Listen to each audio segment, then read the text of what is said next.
Magandang araw sa inyong lahat at welcome sa aking channel. Trending ngayon sa X ang bulkang Mayon dahil sa showbiz personalities na sina Kim Chiu at Paolo Avellino. Sa Instagram story kasi ni Kim, mapapanood ang bumirang video nila ni Paolo kung saan makikita na background nila ang bulkang Mayon.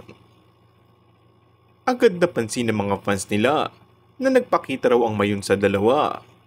Ibig sabihin na nagpakita ay hindi na mabalutan ng ulap ang perfect cone shape ng bunganga ng bulkan.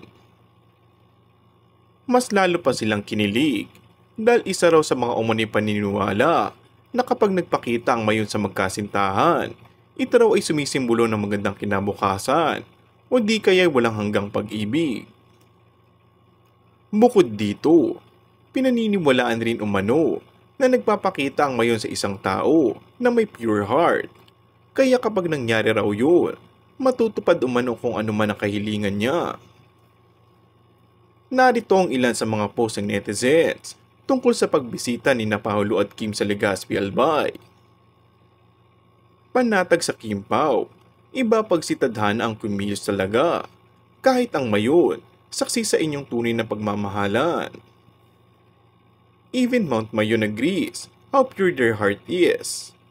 Ang sabi daw, panagpakita si Mayon, meaning niya napakabuti daw ng iyong puso. And that's all for our today's video. Kung bago ka lang sa aking channel ay mag-subscribe at pindutin na rin ang notification bell. Maraming salamat!